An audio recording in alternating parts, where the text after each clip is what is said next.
සුබ දවසක් වේවා ළමයි. ඔයගොල්ලෝගේ youth computer institute එකේ ICT උගන්වන සර් ෆ්‍රැන්ක් සර් කතා කරන්නේ. ඉතින් 11 වසර අපිට අවසාන පාඩම තියෙන්නේ තොරතුරු sannivedana තාක්ෂණය හා සමාජය කියන පාඩම. අපි මේ විදිහට මේක කරගෙන යමු. මේ පාඩම ගොඩක් වැදගත් වෙනවා අපිට. ඔයාලට අපි හැමෝටම සමාජ ජීවත් වෙද්දී කොහොමද නිවැරදි විදිහට තොරතුරු තාක්ෂණය පාවිච්චි කරන්නේ සහ අනිත් අයගේ උවදුරු වලින් අනිත් අයගේ තොරතුරු තාක්ෂණය සම්බන්ධව තියෙන ප්‍රශ්න නැත්නම් ගැටලු සහගත තැන්වලදී අපි කොහොමද මේකෙන් බේරිලා ඉන්නේ, ත්‍රෙඩ්ස් වලින් බේරිලා ඉන්නේ කොහොමද කියන කාරණාව තමයි මේ විදියට මේ පාඩම් පුරාම තියෙන්නේ. නිසා ගොඩක් හොඳ වැදගත් මාතෘකාවක් සමාජයට අපි මේක පටන් අරගෙන කරගෙන යමු.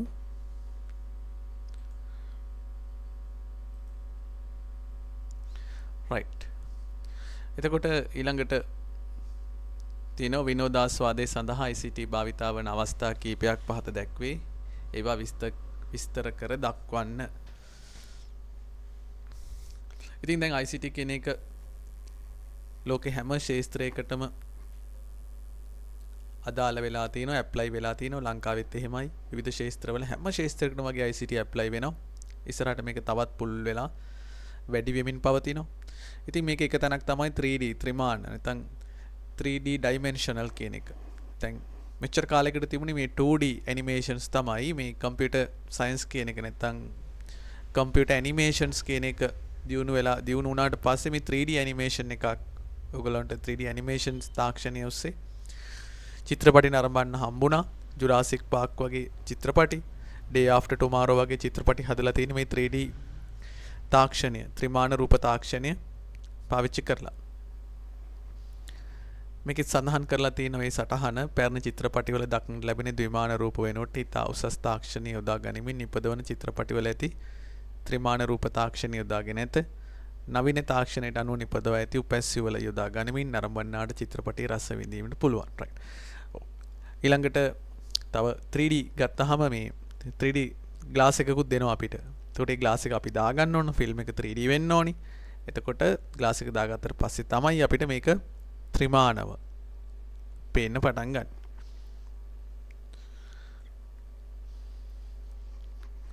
වර්තමානයේ තියෙන අලුත්ම එක තමයි මේ හොලෝග්‍රැෆික් ප්‍රතිබිම්බ සැකසීමේ තාක්ෂණය කියලා කියන්නේ. වෙනත් ස්ථානයක රූගත කරන ලද රූපයක ප්‍රතිබිම්බය කැමරා කාචය තුළ තැන්පත් කර ගනිමින් එය වෙනත් දර්ශන තලයක් මත දැක්වීම සඳහා මෙම තාක්ෂණය යොදා ගනු ලබයි. බොහෝ විට අති බිහිසුණු ජවනිකා රූගත කිරීමේදී මෙම තාක්ෂණය භාවිතා කරයි. එතකොට නැති දෙයක් වර්චුවලි නිර්මාණය කරනවා. මේ තාක්ෂණය පාවිච්චි කරලා නැති දෙයක් නිර්මාණය කරනවා. ඒ නිර්මාණය කරලා එතනට අර ඇක්ටව නැත්නම් නළුවව හෝ ඒ රංගපාන අයව අරගෙන ඇවිල්ලා මේක මෙන්න මේ විදියට කරගන්න බැරි තැන් එහෙම නැත්නම් රූගත කිරීමට නොහැකි ප්‍රායෝගිකව ජීවිතයේදී රූගත කිරීමට නොහැකි තැන් වලට රූගත කිරීම කරන්න අවශ්‍ය කරන පසුබිම මේ තාක්ෂණය හරහා සකස් කරලා දෙනවා. Cartoon films. කාටුන් කිව්වම නම් ඔයගොල්ලන් තාමත් දැනටත් මේ කාටුන් බලනවා ඇති. ඉතින් මේ කාටුන් වලටත් විශාල සම්බන්ධයක් තියෙනවා පරිගණක තාක්ෂණය. කුඩා දරුවන්ගේ මෙන්ම වැඩිහිටියන්ගේ ප්‍රියතම අංගයක් වන කාටුන් චිත්‍රපටි ඉතා ජනප්‍රිය වෙත්තේ මේවායේ රූප ත්‍රිමාන ලෙස නිර්මාණය වන නිසා ඒ සඳහා යොදා ගන්නා මෘදුකාංග සහ තාක්ෂණයේ දියුණුව නිසා.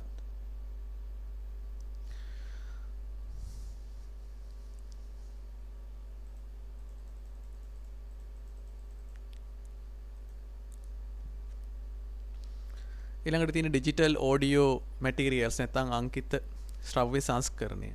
අපි දන්නවා දැන් වෙනදට වඩා අපි ක්වොලිටි සවුන්ඩ්ස් මික්ස්චර් පාවිච්චි කරලා ශබ්දාගාර තුල 3D විදියට අපිට හැම ඇන්ගල් එකකින්ම ඇහිලා අපිට ගොඩාක් තාත්වික විදියට මේ දේවල් ඇහෙන විදියට ගොඩාක් නොයිස් එහෙම අඩුවෙන්. ඒතර මෙන්න මේ තාක්ෂණයත් පරිගණක හරහා තමයි දියුණු කරලා තියෙන්නේ. සංගීත නිර්මාණයේදී සහ සංස්කරණයේදී මෙන්ම නිෂ්පාදන සංයුක්ත තැටි යොදා ගැනීමෙන් පහසු ආකාරයෙන් ගබඩා කර තබා ගැනීමටද අවශ්‍ය විටක නිවසේ සිටම නිවස රංගන ශාලාවක් ආකාරයෙන් අපිට පාවිච්චි කරන්න නැත්නම් සවන් දෙන්නත් අද හැකියාව ලැබිලා තියෙනවා මේ තාක්ෂණය දියුණු වෙලා තියෙන නිසා. මේකටත් මූලික වෙන්නේ පරිගණක තාක්ෂණය. ඒ හරහා තමයි මේ දියුණු කරලා තියෙන්නේ. Digital games. ඔයගොල්ලන් දන්නවා මේක නිකන් උන්මාදයක් වගේ පැතිරලා යනවා. පරිගණක ක්‍රීඩා කියන එක. ඔබත් කම්පියුටර් ලැබ් එකට ආවට පස්සේ කම්පියුටරේ වැඩ කරන්න පටන් ගන්නෙම ගේම් එකක් ප්ලේ කරලා. නේද?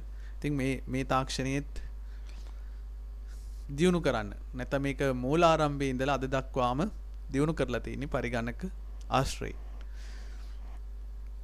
වර්තමානයේදී තාම ජනප්‍රිය අංගයක් වන්නේ අංකිත නැත්නම් සංඛ්‍යාංක ක්‍රීඩා පරිගණකවල ජංගම දුරකථනවල ස්ථාපනය කර ඇති මේවා විනෝදාස්වාදී සඳහා යොදා ගන්නවා. ඊළඟට අපිට ගෲප් එකක් එකතු වෙලා ප්ලේ කරන්න පුළුවන්. නේද? නෙට්වර්ක් හරහා ප්ලේ කරන්න පුළුවන්. එතකොට මෙන්න මේ ඩිජිටල් ගේම්ස් කියන ඒවා ක්‍රියේට් කරලා තියෙන්නේ කම්පියුටර්ස් පාවිච්චි කරලා.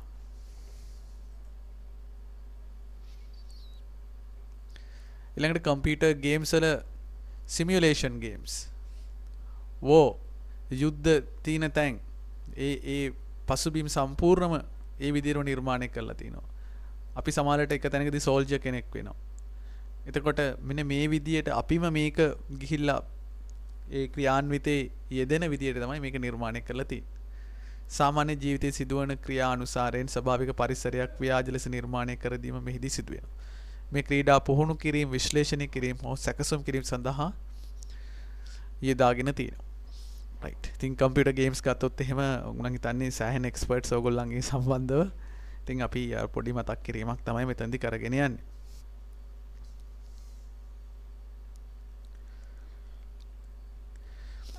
ඊළඟට අපි කතා කරන්නේ මේ ICT භාවිතයේදී ඇතිවෙන ගැටලු මොනවද? වර්ග කර පෙන්වන්න. What are the problems in using ICT? right. මෙන්න මේ තාම වැදගත් කොටසක් මේක. අපි මේක ගැන හරි අවබෝධයක් තියාගන්න ඕනි. මොනවාද මේ ගැටලු? නෛතික ගැටලු. එහෙම නැත්නම් legal issues තියෙනවා. සදාචාරාත්මක ගැටලු. භෞතික ගැටලු, හානිකර මෘදුකාංග සම්බන්ධ ගැටලු තියෙනවා. මේ තමයි ICT වලට තියෙන අභියෝග. ඊළඟට මේ වර්තමානයේදී ගොඩාක්ම අවාසනාවන්ත තත්ත්වයක් තමයි ළමයි මේ පරිසරයට වෙන හානි. මේ ICT ඇප්ලයි කිරීම නිසා අපි දියුණුවක් ලැබුවත් ඒ පරිසරයට බැහැර කරන දේවල් නිසා ජල දූෂණය. එතකොට මෙන්න මේ වගේ පරිසරයට විශාල හානියක් ඇති වෙලා තියෙනවා මේ වෙනකොට. ඊළඟට මිනිස්සයාටම නැත්තම් මිනිස් වෙච්ච අපිටම මේ අපේ ක්‍රියාකාරීත්වය නිසා, නිසියාකාර ක්‍රියාකාරීත්වයක් නැතිකම නිසා අපේ සෞඛ්‍යයට වෙලා තියෙන ගැටලු සහ සමාජීය ගැටලු. Legal issues related to values, physical problems, harmful software, environmental issues, health related issues, social issues. तर මෙන්න මේ විදිහට අපිට මේ තියෙන ICT පාවිච්චි කරද්දී එන ගැටලු නැත්නම් issues අපිට විවිධ කාණ්ඩ යටතේ වර්ග කරන්න පුළුවන් මේ විදිහට. right. අපි චුට්ටක් මේක එකින් එක සාකච්ඡා කරලා බලමු. නෛතික ගැටලු නැත්නම් legal issues. පෞද්ගලිකව දත්ත සොරා ගන්නවා. නේද? මේක මේ සඳහා විවිධ ක්‍රම පාවිච්චි කරනවා. පුද්ගලිකයෝගේ අනන්‍යතාවය දැක්වෙන තොරතුරු පරිගණකයකින් හෝ උපක්‍රමකින් හෝ සොරා ගැනීම. අපි data එකක් transfer කරද්දී අතරමැදින් මේක network එකට රිංගලා මේකේ තියෙන දේවල් හොරකම් කරන්න පුළුවන්. අපි ඒගොල්ලන්ට කියන hackers ලා කියලා. අපි උදාහරණයක් විදිහට ගත්තොත් පුද්ගලයන්ගේ නම්, දුරකථන අංක, ඡායාරූප ආදී පෞද්ගලික තොරතුරු ඇතුළත් කර ඇති පරිගණක මතක, අංකිත කැමරා හෝ ජංගම දුරකථන සොරා ගැනීම එම තොරතුරු රහසිගතව ලබා ගැනීම. ඒතර ලංකාවෙත් මේ දේවල් මේ විදිහට වෙනවා, ලෝකෙත් මේ වගේ තත්ත්වයක් තියෙනවා. ඒක නිසා සමහර විට කෙනෙක් ජීවිතේ නැති කරගන්න මට්ටමටම මානසිකව ඇද වැටෙන්න පුළුවන් මේ වගේ කාරණා නිසා. ඡායාරූප අරගෙන වෙනත් ඡායාරූපත් එක්ක බද්ධ කරලා, ෆොටෝස් එක බද්ධ කරලා සමාජ මාධ්‍ය හරහා මුදා හරිනවා. එතකොට ඒක දකින්න කෙනා හිතන්නේ වෙන දෙයක්. ඉතින් මෙන්න මේ වගේ ගොඩාක් තියෙනවා නෛතික පැත්තේ ගැටලු. එතන මේ සඳහා ලංකාවේ විදුලි සංදේශ නියාමන කමිෂන් සභාව මේ වෙනකොට මේ සඳහා කටයුතු කරනවා. මේ වගේ ප්‍රශ්න වලදී මැදිහත් වෙලා කටයුතු කරනවා. ඊළඟට තියෙන්නේ unauthorized access. අනවසරයෙන් පරිගණක පද්ධති වලට පිවිසෙනවා. පරිගණක පද්ධතියකට හෝ වෙබ් අඩවියකට යොදා ඇති පරිශීලක නාමය සහ මුරපදයේ සොරා ගැනීමෙන් හෝ උපක්‍රමශීලීව ලබා ගැනීමෙන් හෝ ආයතනික දත්ත සොරකම් කිරීම. ඉතින් අපි දන්නවා අපි පාස්වර්ඩ් එකක් දෙද්දි ගොඩක් වෙලාවට උපන් දිනයක් නාමක කොටසක් මේ වගේ පාස්වර්ඩ් දෙන්න. එතකොට මේක බලන් ඉඳලා හරි මොනවා හරි තැනක අපි නෝට් ඩවුන් කරාම ඒක අරන් ගිහිල්ලා අපේ account එක access කරන්න පුළුවන්. කම්පියුටර් එකේ පාස්වර්ඩ් එක දීලා කම්පියුටර් එක on කරගන්න පුළුවන්. එහෙම නැත්නම් ඊමේල් පාස්වර්ඩ් එක දීලා අපිට ඊමේල් එක තව කෙනෙක්ගේ ඊමේල් එකක් චෙක් කරනවා වෙන්න පුළුවන්. ඒතර යාගේ එක්කම රහසිගත දේවල් ඒ තුල තියෙන්න පුළුවන්. එහෙම නැත්නම් ආයතනයකට වැදගත් වෙන තොරතුරු මේ ඊමේල් අතර තියෙන්න පුළුවන්. සමහරට ක්‍රෙඩිට් කාඩ් අංක වෙන්න පුළුවන් මේ තියෙන්නේ. personal informations වෙන්න පුළුවන්. legal documents වෙන්න පුළුවන්. මෙන්න මේ වගේ අපි මේවා ඇතුළට ගිහිල්ලා ඉතින් මෙන්න මේ වගේ දේවල් කිරීම නිසා ඇති වෙන තත්ත්වයක් තමයි මේ මෙතනින් අපි අදහස් කරන්නේ.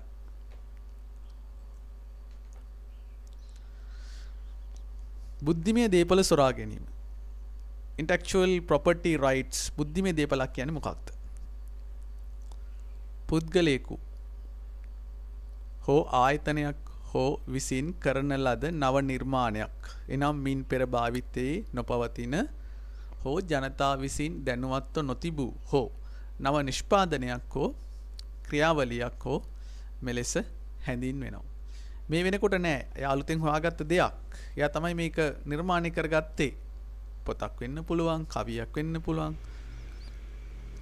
සංගීතයක් වෙන්න පුළුවන්, එහෙම නැත්නම් තනුවක් වෙන්න පුළුවන්. මේ මොනවා හරි මේ බුද්ධිමය දේපලක්. එතකොට ලංකාවේ තියෙන බුද්ධිමය දේපල පනත කියලා පනතක්. මේ පනත යට තමයි මේ සඳහා නීත්‍යානුකූල පියවර ගන්නේ. ඒතර මෙන්න මේ බුද්ධිමය දේපල සොරා ගැනීමත් ඉෂුව එකක් පරිගණක තාක්ෂණය සම්බන්ධව තියෙනවා. ඊළඟට මේ බුද්ධිමය දේපල වෙනත් නාමයකින් ඉදිරිපත් කිරීම, අයිතිකරුගේ අවසරකින් තොරව වෙනත් නිර්මාණ සඳහා යොදා ගැනීම සහ විකිණීම බුද්ධිමය දේපල සොරා ගැනීමට අයිති වෙනවා. අපි මොනවා හරි දෙයක් පාවිච්චි කරද්දී තව කෙනෙක්ගේ දෙයක් පාවිච්චි කරද්දී උදාහරණයක් පොතකින් කරුණක් ගත්තොත් අපි අපේ පොත ගණන් අපි යටින් අන්තිමට පිටුවේ සඳහන් කරනවා මේ මොන පොතෙන්ද ගත්තේ, කවුද මේ කතුවරයා, මොකද්ද පොත කියලා සඳහන් කරන්න ඕනි. එහෙම නැතුව ඒක අරගෙන අපි කරපු දෙයක් අපේ දෙයක් විදියට නැවත පළ කරාම ඒක වංචාවක් විදියට තමයි සලකන්නේ. අන්තර්ජාලය හෝ සංයුත තැටියක ප්‍රකාශිත පුද්ගලයෙකු සතු ලියවිලි, කලාකෘති ආදී පිටපත් කිරීම හෝ අනුකරණය කිරීම, විවිධ ගනුදෙනු මුවාවෙන් පුද්ගලයන් රවටමින් ඔවුන්ගේ ණයපත් මගින් මුදල් වංචා කිරීම. මෙතන ක්‍රෙඩිට් කාඩ් සරහා නේද අපි වෙබ්සයිට් එකක් ඇරලා ඒකේ මොන හරි දේ විකුණන්න දාලා ඒක ඔයගොල්ලන්ට ගන්නවා නම් අපිට ක්‍රෙඩිට් කාඩ් අංක ඉල්ලනවා. ගොඩක් සයිට්ස් තියෙනවා එහෙම ලෝකේ. ඒතර මොකද වෙන්නේ? ඒ සයිට්ස් වලට ගිහිල්ලා අපි අපේ කාඩ් නම්බර් එක දැම්මහම ඇත්තටම එහෙම ගනුදෙනුවක් වෙන්නේ නැහැ. අපි ඒ කාඩ් අංකේ අරගෙන බැංකුවෙන් ඒගොල්ලන්ට අවශ්‍ය කරන මුදල් ප්‍රමාණය ගන්නවා. ඒතර මෙන්න මේ වගේ විශාල වශයෙන් මිනිස්සු වංචාවන්ට ලක් වෙලා තියෙනවා. ලංකාවෙත් එහෙමයි, වෙන රටවලත් එහෙමයි. ඒතර ඒ සම්බන්ධව තමයි මේ අපි ඒ සම්බන්ධව ඉෂුව එකක් තමයි මේ තියෙන්නේ.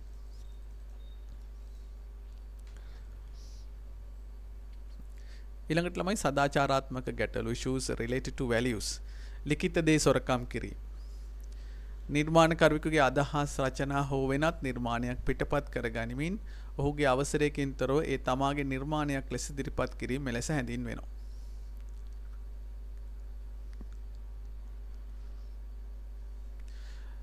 Plagiarism is the act of stealing another's creative work and displaying it as one's own.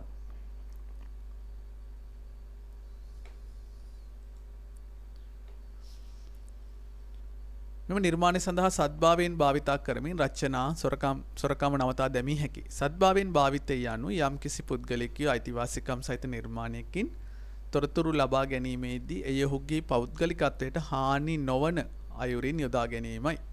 එම අවස්ථා කීපයක් ලියා දක්වන්න. කෙනෙක්ට භාවිච්චි කරන්න පුළුවන් මේ බුද්ධිමය දේපල පනත යටතේ තියෙනවා සාධාරණ භාවිතය කියලා එකක්. මෙතනදී කෙනෙක්ට පාවිච්චි කරන්න පුළුවන් අපි පොතක් ගන්න පොත කියවන්න. ඒකෙන් දැනුමක් ලබා ගන්න. ඒක අපේ ජීවිතය ඇතුළත් කරගන්න.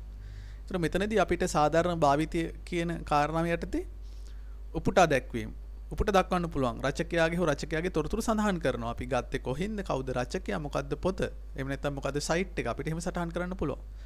ගෙනහැර දැක්වීම. පිටපත් කරගන්න ලද කොටස උද්දෘත පාඨයක් ලෙස දැක්වෙනවා. ඒතර අපි උද්දෘත පාඨයක් ඇතුලේ දානවා මෙන්න මේ කොටස තමයි අපි මෙතනින් ගත්තේ. යොමුව දැක්වීම. තොරතුරු ලබාගත් වෙබ් පිටු ලිපිනය රචනාව අවසානයේ සඳහන් කරනවා. ලින්ක් එක URL එක අපිට සටහන් කරන්න පුළුවන්. හරි අපි ඊළඟ කොටසේදී ඉතුරු එතනින් එහාට කතා කරමු ළමයි. Thank you.